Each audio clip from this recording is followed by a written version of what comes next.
Talks with T and Shez.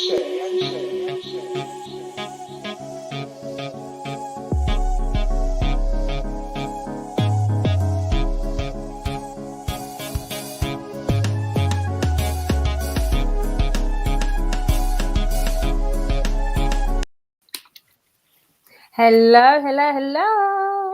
Hey, hello everybody. Hello everyone. How you doing, T? Do you know what? I'm good. How are you? I'm not too bad, actually. Not too bad. It's been a fairly relaxed day so far. Yeah. Just had to collect my son from school because he's not feeling very well, which was a shock. Wow. It was a shock, but being mummy, that's just life. He's been absolutely fine. He's doing some work because, you know, at my house, even through sickness and health, you're doing schoolwork. Yeah, education. Yes, you're not feeling well. You're at home. You're gonna work. The teacher never said nothing, but I've said some things. Well, you were a teacher anyway, weren't you? So well, I worked in education, in the education field. Yeah. So because what he's going to do is sit there and watch cartoons? No, I don't think so. It doesn't quantify sitting down watching cartoons, does it? Not at all. No. Unless it's an educational one.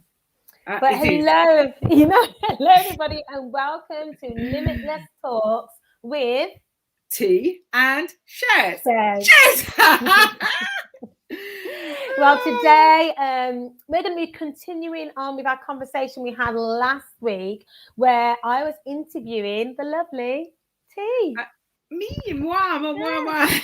So we were talking about a number of things, just going into a little bit about T's background in terms of her upbringing, and kind of moving that slowly and surely into talking about her life coaching. And that's something that she does now.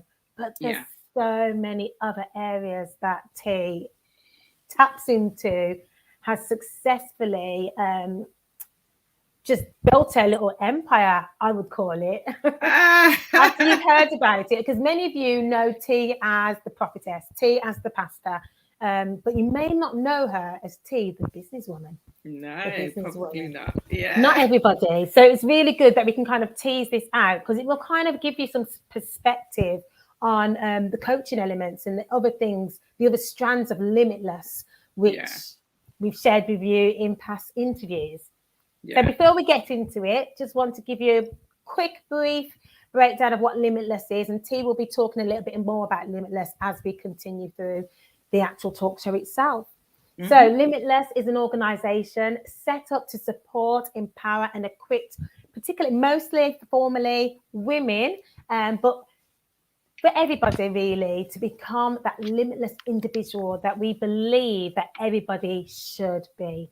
Yes. So this is done through a variety of different areas through the talk shows that we're doing right now. Mm-hmm. We hold conferences where it's an opportunity for us to come together and not just work on us in terms of personally, but also work on our spiritual man as well. Amen. And also, we also do other things like life coaching, counseling, and other types of services. So we're going to get right into it, T. Yeah, let's go for it. So, T, as I said already, I've got some questions for you. I got some questions for you. You just love doing this, don't you? You love it. You really do. That's me. So, you mentioned last week about your upbringing. Yeah. You touched on a bit about dyslexia and being fostered, being in the care and being adopted and growing up with an adopted mom, as well as your birth mom, which is absolutely lovely how that journey kind of transcended or continued, and is actually, you still got that good relationship with. But now I want to kind of go into the college years and then how you then became the businesswoman. Right. Okay. So when I went to college, oh God, this is a story and a half, honestly. I went to go too deep. You want to save some information? Some of it, for my book, So I went to college, and in them days we had this thing called training scheme. And so you'd get £25 a week for going on a training scheme. So after I did my first year in college, which was in nursery nursing, On my this is amazing. This is so funny. On my work experience there, they turned around and said, you're not adequate to work with children. Because I'm not really. Yeah, I just didn't know what to do. I had a brain block, I must admit. And my interaction skills were not that brilliant. My interaction became so much more better when I had my own children. That's the reality. But they said, you're not capable of working with children. So then I was sent onto a training scheme, and on this training scheme I was doing I was doing childhood studies as well as because they limited you to particular things, like, so it was childhood studies or seamstress. Hello, please. Anyway, well, you'd be really good at seamstress, and I know you do. I still do. I do sew my stuff. So. But for me, doing the seamstress part was a bit of a pain, really, because my mum did it at home. My mum was doing all that, and I learned that from my mum, so I didn't really need to learn that. Do you know what I mean? And then they sent me on this computer course, and when I went on this computer course, I was literally amazed with the computers. I was just like, because in them days computers were new, and so I was literally excited and ecstatic about the computer course. I went on the computer course and said to my key worker at the time, can I just go and do some more computers? And she went, no, you have to carry on with either doing sewing or nursery nursing. So I was like, yeah, but I don't feel like doing that. I want to do. And she was so insistent. And because I was on the scheme and I was getting £25 a week, well, hello. And in them days, we didn't really know what our rights were to push ourselves. And so that was the start of me in a workplace. And then I went to work in a solicitor's company as a photocopier. And then because a friend of mine got me a job in an agency, and then from then I carried on. They pushed me further in admin. I went and did different courses, because school for me, realistically, being dyslexic, was very boring. It didn't work for me. I couldn't read half the work that they put in front of me, and in them days I would just be classed as a dunce child, a child who didn't have it. But my mind was always ticking over with other things. I had loads of ideas in my head. And conversationally, I was really brilliant. So that's my brief history of that part. Yes, and then how did you then come into doing your own business? Because I know, well, not many people will know that you have you still have your own business, because you still do a lot of things. So, how did that come about? So what happened was that I decided, when I came out of training scheme, I remember thinking, now they do this now, but I didn't instigate, because I didn't think I had the money. I thought, I know what I could do. I could open up a computer shop where people could come and use the computers. This was, I'm in my 50s now, and this was in my 20s. My early 20s, and I remember talking to some friends down the road saying, I think they should do these things. Now they have them. Yeah, internet cafes. Yeah, that was probably God just showing me, but I didn't understand where I was or what I was able to do or what I wasn't able to do. And I just thought it was, even though it was a really good idea, I thought it was so far outstretched from me. Then I started, I went back to college when I had the children, and I did an access course in psychology, sociology, all that. One of those areas. Going for teaching in school. Then the other things happened in my life, so it steered me down a different road. And then I stumbled across becoming a beauty therapist. So I literally stumbled across it. I'll tell you what happened. I was getting my nails done by my technician. I went to I phoned my technician this day and I said, can I get my nails done? She said no. And I was going out the night and I've got a broken nail, 2 broken nails. And I was like, oh my God, I can't do this. I can't go out like this. There's standards and all this stupidness in my head. Anyway, so I went out to Boots and I bought this kit that they had. And I thought, I'm just going to try. I'm going to read the instructions quickly and try and put these nails on. I spilled acrylic. The house stunk of acrylic liquid. And it did. And so I put these on my nails. And then the following week, I went to my technician and she went, actually, you've done that really well. I was like, really? She was, yeah, you've done it really well. I was like, oh, okay.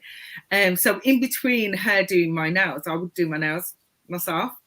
Then my neighbour asked me to do her nails and started doing it. So then I thought, do you know what? I need to get qualified. So I went back to college again, college, and I did at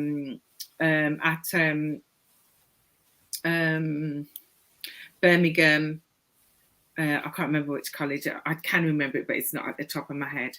And so I went in Birmingham, went and did South Birmingham College, and I did a nails course, and then I went on to do a beauty course, and then I went on to do another beauty course, a waxing course, and all these lot.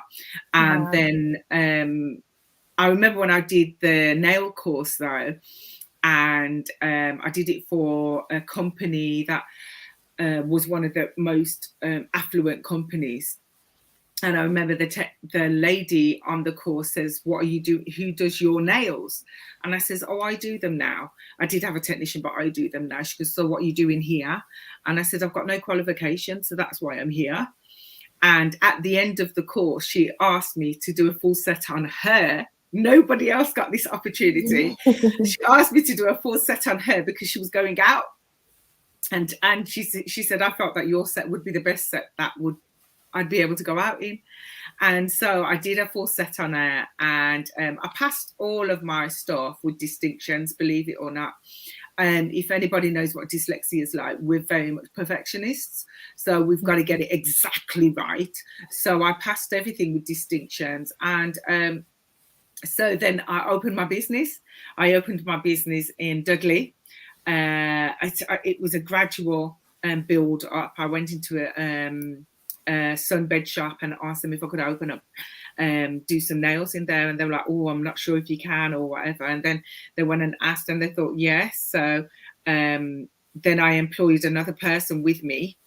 Wow. There, and then we had to move because we were literally chock-a-block every day. If it was not threading, it was waxing. They had to find a room at the back for me to do the waxing and everything. We didn't really know I didn't know it was going to go so massive. I thought I was just going to be one of those nice little nail technicians that does a little bit of eyebrow threading and, you know, sit down in my seat and do a couple of nails and, you know. And then we moved into a marketplace. And when I moved into the marketplace, they gave me the front shop. And because I was earning enough for the front, because in those marketplaces in those days, it was quite expensive to have the front shop. Is. Anything on front shop. The front is pretty expensive. But because I was making so much in the sunbed shop, I thought, yeah. And so then I left there, went with my one member of staff. And then a young girl from school came and asked me if she could work with me. We did a front shop window, but we literally blocked it off like a full shop. So everybody used to come in the market and say, when we come in the shop, it's like a complete different place. I mean, obviously I like to design things. So it's like, and then we had this little beauty room on the side, and we had a nice reception, and it really looked really good considering the space that we had. That is you to a T. You're a woman of standards, and you know you've got a particular way, and it's natural. Some people go and study to do all the things that you do, but even your teacher says how you were doing things, those natural kind of key things which are in you to then create a successful business. From going from somebody who was called a dunce, your words, the dunce in school, and then you end up creating a business where you're then employing your friends. And then we moved on to another shop, and I ended up with about 5 employees. in my shop. Yeah, and I trained every member on my team. I trained them all, and this was an amazing story actually, because one of my young ladies that I did, and then my other young girl, because I trained them, so they did it virtually of how I did nails. So there was somebody in Birmingham City who saw somebody else, and they said to them, "Who does your nails? Is it Otensia?" And the person said, "No, it's not Otensia, it's Dion." And so Dion was my staff, but the nails looked so much like I had done them that it was amazing. It was just amazing the way that that it happened. They didn't know that it was me, that it was my shop. Yeah. And so, oh, pardon me, excuse me. Can you hear me, Shez? Yes, you're back now. Sorry, it went completely for me just for a while. So I was saying that they did they saw the person, thought it was my nails, but it wasn't me that did them, it was Dion. And so they were literally amazed, because all these people coming from Birmingham to Dudley to our shop to get their nails done. Do you know what I mean? Because of the standard, and they really, it was amazing, really. Those were the days when, oh my God, the business was literally booming. I mean, we were chocker. I mean, we couldn't get enough people in the shop. It was that full. Yeah, and that's the thing, that because you are a limitless woman. So as that, and I'm sure in your life coaching group, that's the same kind of things and that drive that you had with driving yourself in that time and in that season, in that moment. Those are the type of things which I'm assuming with the coaching that people are going to be able to be empowered with. Yeah. So with the coaching, as you've hit on that, I literally, once again, stumbled across coaching. I was naturally coaching people. It went from initially coaching people prophetically, just literally saying to them, you know, they say, "Oh, I think I've got the gift of the prophetic," and whatever, and I just sit down and go with things to them. It was like, honestly, it wasn't something that was planned. It was just what happened. And then from there, people used to come to me to ask me advice about stuff, and I'd give them advice. And then one of my spiritual daughters, she opened up a business, a very, very successful business. And she came back to me, she goes, "That business would not be open if it wasn't for you. I sat with you, you gave me some tips, you told me how to go about it, and I went about it." And then I looked at her and I said, "I need to be earning money from this." She says, "You're a brilliant coach." I mean, most of my spiritual children say you're a fantastic coach. You literally, where we are is because of the way you have coached us. And I was just doing that. I wasn't trying to be a coach or anything like that. But if you know what I'm like, you know what I'm like. I needed the qualification. So here goes again. Here goes again. Back to college. Another certificate that I needed to get. And I wouldn't do it until I became qualified. So in the interim of me, I'm at this point building my coaching. Yes, I do have clients that I coach, and they do pay. But now I'm in the motion now that I want to build this side of it. I want to build this because I believe that people need to enhance themselves. I may have stumbled across it, but what I've realized is that so many people in life, like myself, don't underestimate what they've got in them. And because they underestimate what they've got in them, they feel as if they cannot achieve what it is they're seeing that it looks like, you know, or God's impressing on their heart, or you as an individual, you just see that I wish I could do that. I wish I could. That word, I wish, normally is something that you can do. Yeah. Because you've seen it and you want to do it. But a lot of people don't launch out because of their natural fears. How much will it cost? How will I pay for this? Can I get funding? Can I not get funding? But this is about when you place your proposal, it's about how you are.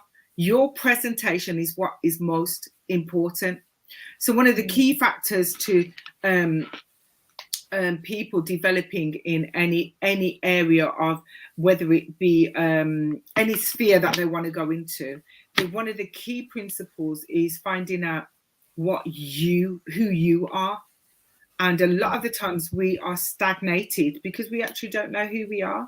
Yeah. So I'm in my 50s and I've started to do a lot more, mainly because I found myself, but there were no coaches in my days. There were no, my adopted mom was a businesswoman. She used to sell coconut drops, right? Me and my sister used to make them. I love coconut drops. They're my favorite. My mum makes some really good coconut drops. Shez, you're gonna have to bring some for me. You're gonna have to bring some for me. I'm gonna have to tell her. I'm gonna have to say, Mum, you need to make some. Yeah.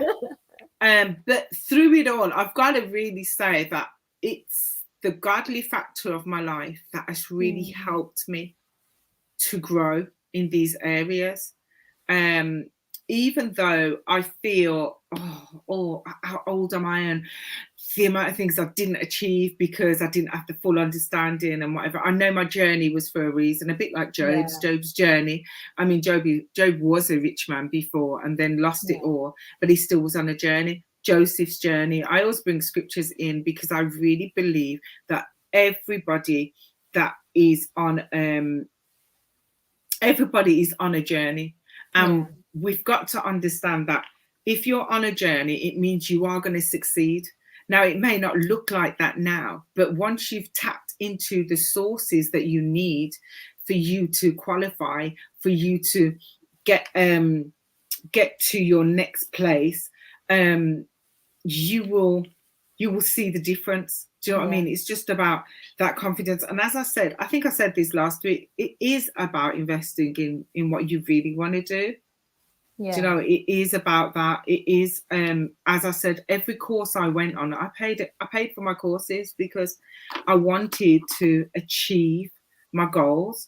So people who, I mean, as you know, coaching has probably been about for the last 10, 15 years. Yeah, it's about that. I wouldn't know the exact number. You probably know more than me. But I remember when I started hearing about it. Yeah. And for me, I was coaching way before that. I just didn't know it was called coaching. Well, a lot of these things, somebody comes along and gives it a title, and then it blows up. I mean, you got the Apple, before those devices were going around before, somebody comes and once they corner the market, they have it. But I think the important thing right now and in this time, society is recognizing that people need to be built up. In order for and I've said this, and I've said this for absolutely years, I am my only stumbling block because it doesn't matter what other people say. It's what I'm saying to me. It's what I'm telling myself. I limit me. No one else can limit you because you can't, you can only manage the way we react. We don't have to react to what other people's words or actions might do. But we limit ourselves. And that's why I'm so encouraged by your text, by what you're saying and how you have pushed past. Because even like you said about you would hear a word, but you was obedient to that word. We've talked about this before, and it's a consistent thing. And you live that consistency by hearing, doing. And when people are in that environment, they're going to connect. And I really believe that people will be released. And I know you've got a course coming up in January. We're looking at the course starting on the 15th of this month, actually, for a 6-week period of time. It's just I really feel that if I had somebody to push me just before January, I would have really achieved so much more in my new year. So setting the foundation. Setting the foundation before. Do you know what I mean? And so for me, I was sitting in the house and I was thinking, you know what, it'd really be a good idea to get people to do a course before at a really good rate. And the reason why I say that is what I charge for my one-on-one sessions. This is going to be a group environment, so people will work together in it. And I just thought, you know, it's really necessary for people to understand, if you start it before the new year, you'll actually start achieving it in the new year. Hello. It's a no-brainer, isn't it? It's a no-brainer. It's like, why are you going to try to hit the road? I mean, what is it? Hit the track running. When you can just easy way into it and then just start to because soar, you already started the process. And so a few years ago, I mean, as you know, when we did Limitless, I started everything before. And I said this last week, I started everything way before. I was like, no, this has to happen every single year. I've wanted it done, it's not done. So this course is developed for that purpose. The course that I'm doing is developed for that purpose, and you can get it on my Linktree.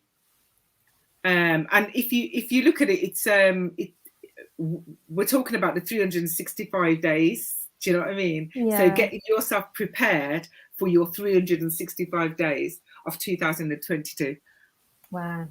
Do you know what I mean? Wow. And I mean, I'm really excited about this. We're probably going to put on more than one, depending on the influx of people. And so for me, I always look at it this way. You've got January and then you've got March. Yeah. Right. So I always look at it because the Jewish New Year is in March, April, isn't it?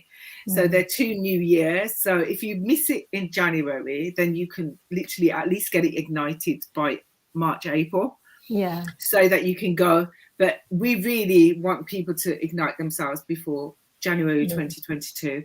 And so it's just for people something different. It doesn't matter what it is. You know, some people are saying that, oh, I'm not in ministry, so I don't need to do it, or I haven't got a business, so I don't need to do it. This is just about you gaining the confidence and the the resilience, or the internal know-how, how to prioritize you, how to develop yourself. You know, we do things like overcoming limiting beliefs. Do you know what I mean? That's like really amazing. I had a young lady that I was coaching one-on-one, and she didn't know her value. Do you know what I mean? She didn't know her value. We had to go through. And that's massive. Knowing your value is one of the subjects that we're going to be doing, because she didn't know her value. So she was taken advantage of in different aspects of her life. And so this young lady was able to literally bullet point her life, because, I mean, in terms of how she is intellectually, she's massive intellectual. And she was able to bullet point her life and sit down and decide that this is where she needs to restore her value. That's what we do when we're coaching. Do you know what I mean? And mentoring. We're trying to get you to build you and build you effectively. And recognizing how lovely and fabulous you are.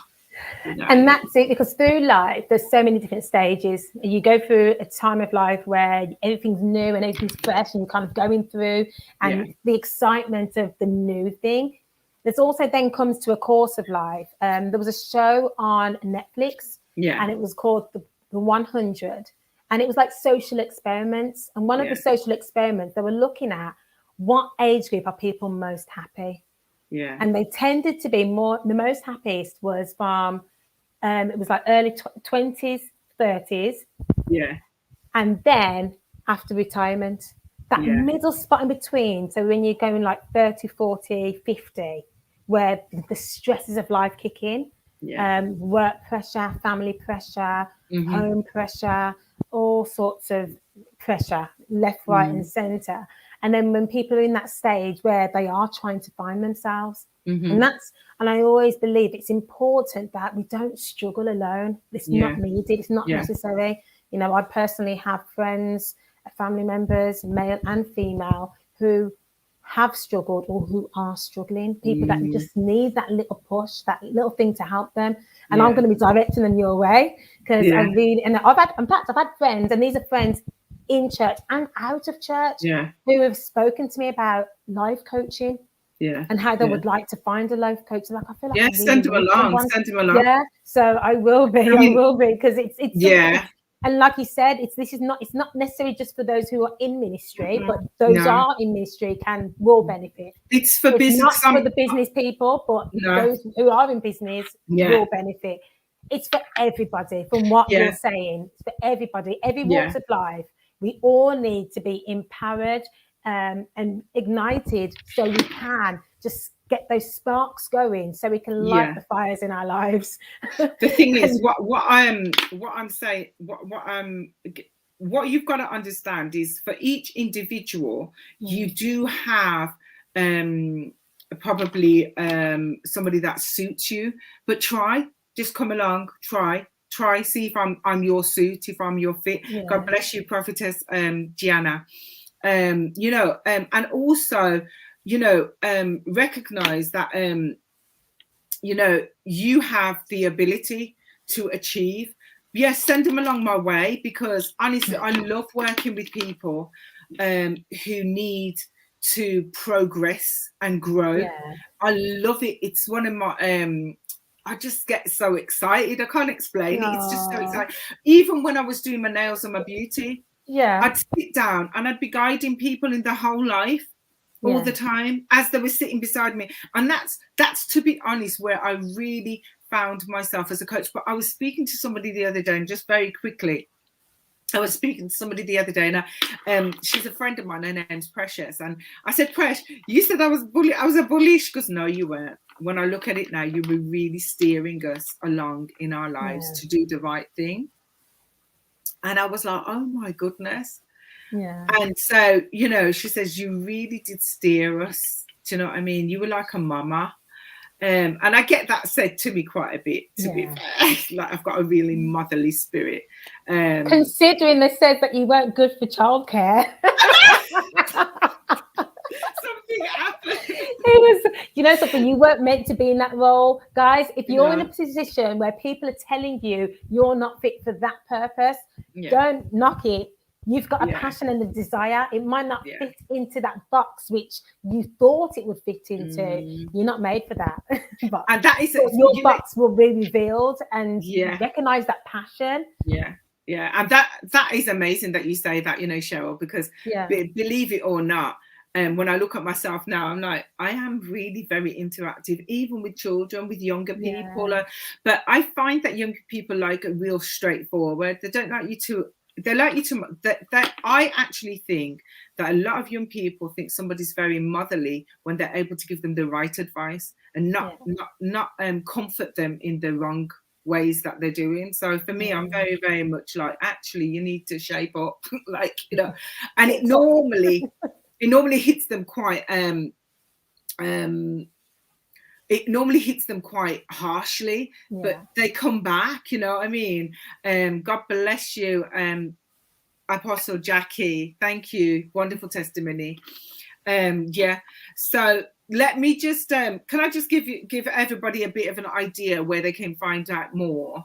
No, please do. I was going to go to that. Definitely need to know. Yeah, we need to know where these links are. Oh, she says, I'm really inspiring her. Oh, yes, I love it. Thank you. That's the aim. That's the aim. That's the aim. Amen. Inspire those. Oh, bless you. God bless you.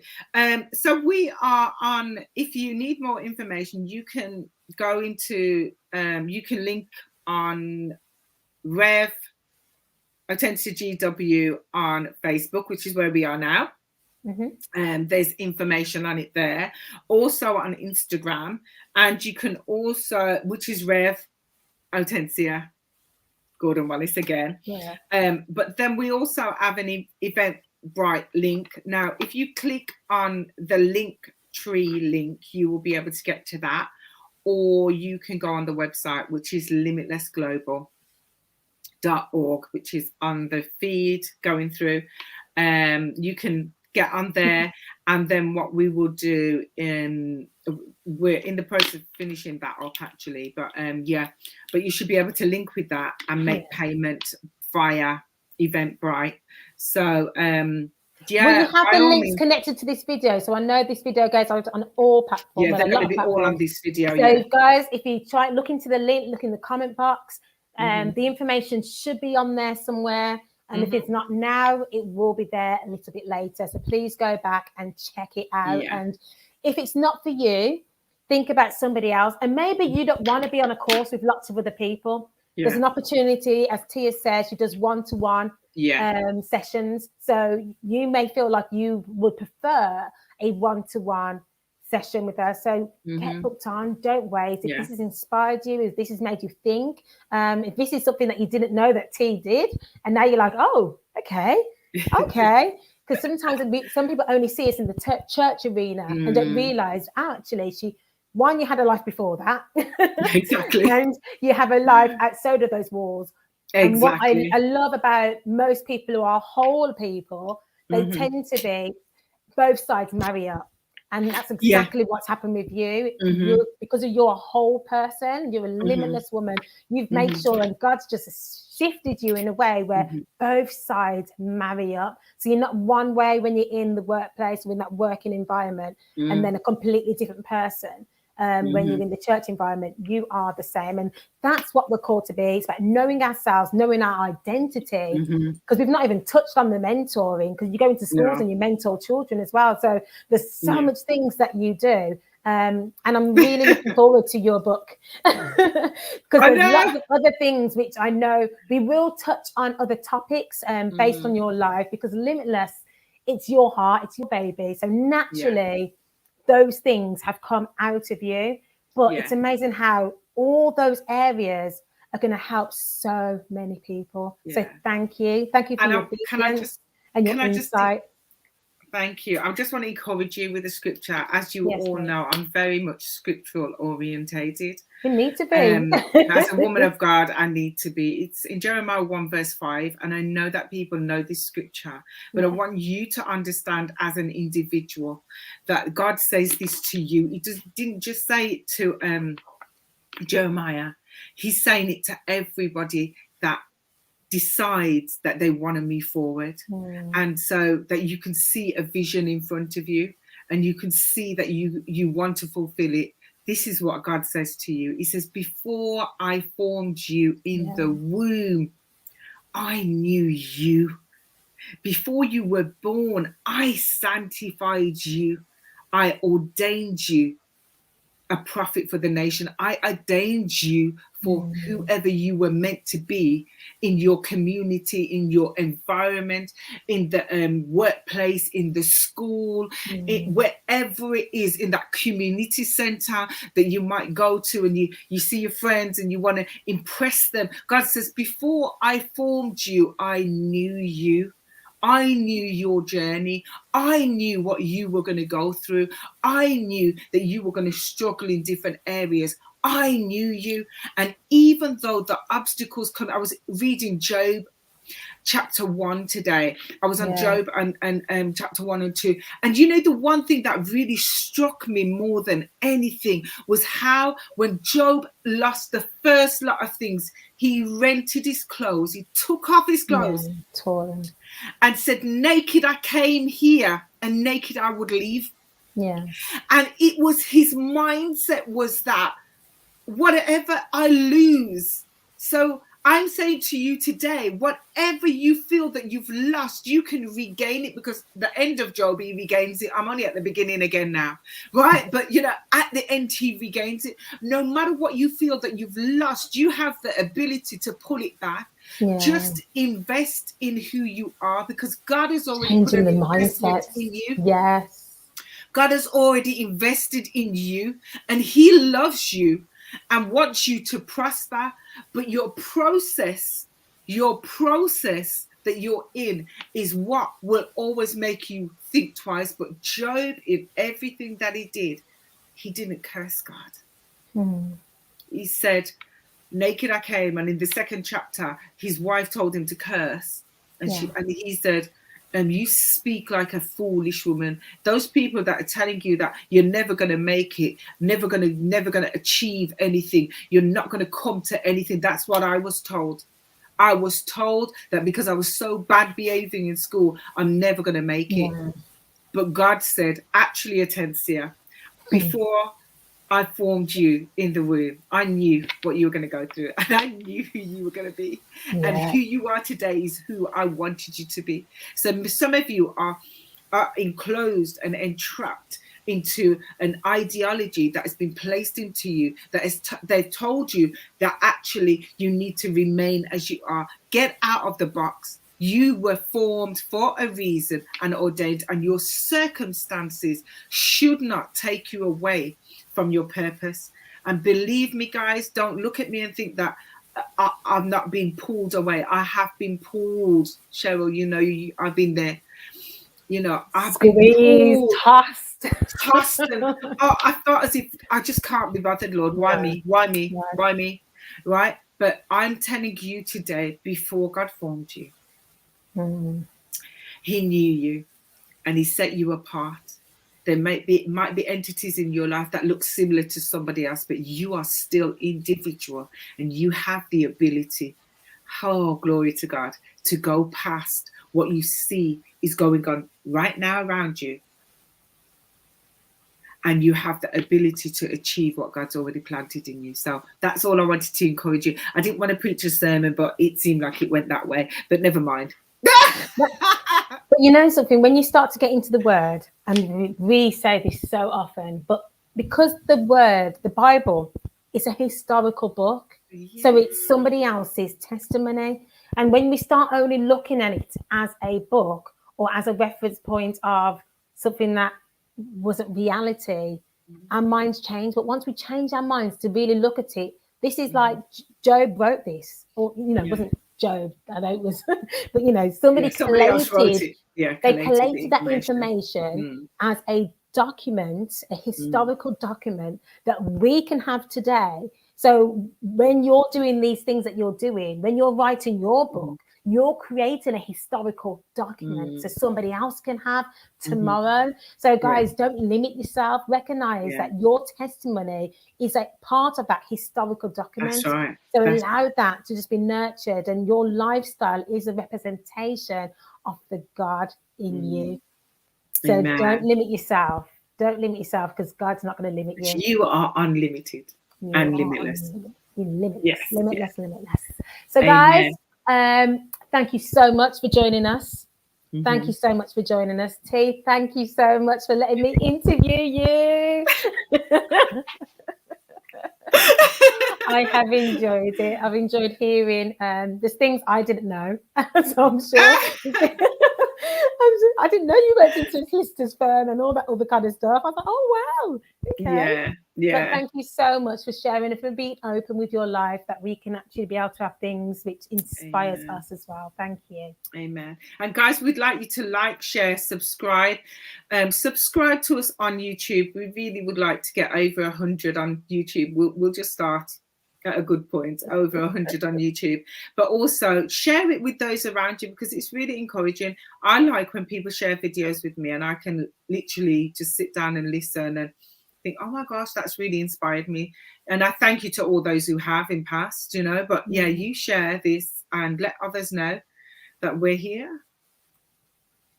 So with that in mind, Shez.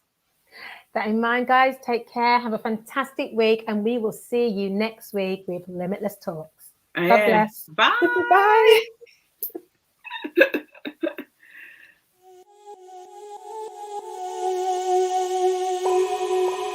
Talks with T and Shez.